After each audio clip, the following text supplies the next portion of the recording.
Good to talk to you, Keith. Sorry to start on such a pessimistic outlook, but I want to get your thoughts on energy and energy policy because the CSIRO and AEMO put out their latest version of the GenCost Report today, supposed to weigh up the relative costs of all the energy inputs.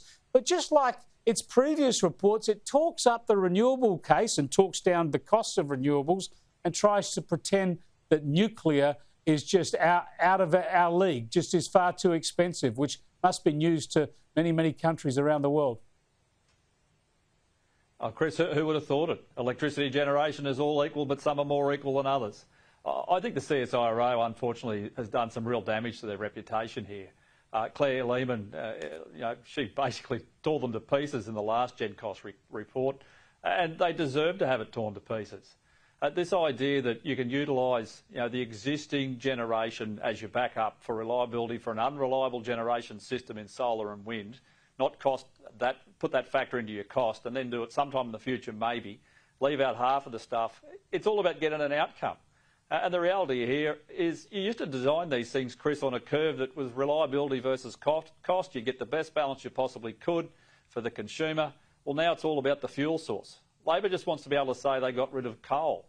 I mean, you could offset coal generation right now if you wanted to and keep all of those generators, which are incredibly cheap to run, and it'd be good for the country. Yeah, it's just getting worse. I mean, there's so many subsidies and rules in place that favour renewables and a lot of government spending as well. And of course, nuclear energy is illegal. Therefore, you can't even get any market testing of any proposals. Let's have a look at what the Minister, Chris Bowen, had to say today. And the draft report today makes it crystal clear. The cheapest form of energy is renewable energy.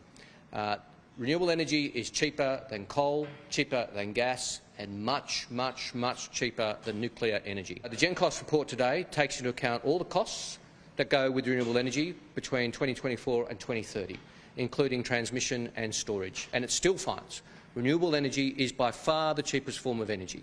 Nuclear energy is a fantasy wrapped up in a pipe dream for Australia.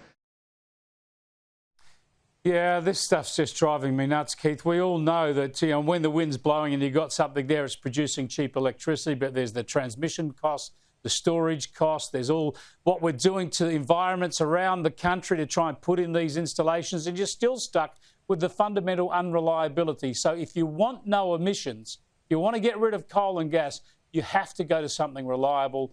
Nuclear is there. Other countries are doing it. They can afford it. It's nonsense to say Australia can't. Oh, I agree completely. Chris Bowen, he just sticks to his talking points like glue, unfortunately.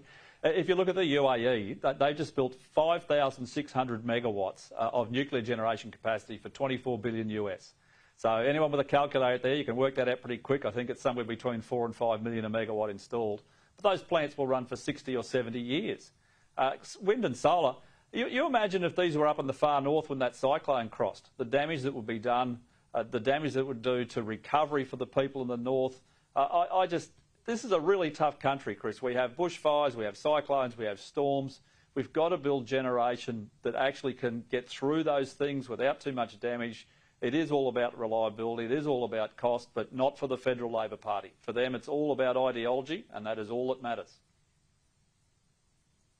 Yeah, speaking of that cyclone and the flooding damage in the far north, Bundaberg seems a long way north to me, Keith, but the Queenslanders remind me that it's a whole lot further north that we're talking about where all this damage has occurred. Nowhere but near it. There's going to be impact up there. Yeah, there's going to be economic impacts, of course, for the locals, tourism and the farmers there, and that's going to be felt right across the country, apparently, with some higher costs for foodstuffs because of what's been knocked out by the flooding.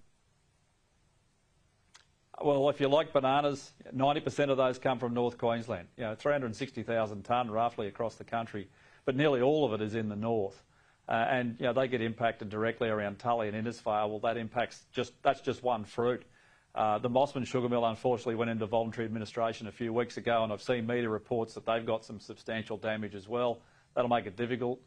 Sugar cane, it'll recover if you can actually get it out of the water, assuming it's not washed away on river flats or something similar.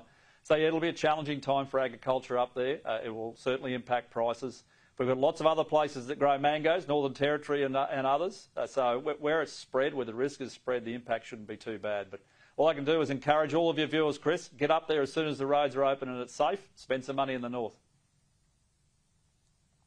Yeah, good on you, Keith. And Shane, thanks for being a regular throughout the year. Hope you and your family have a great Christmas and terrific New Year, Keith.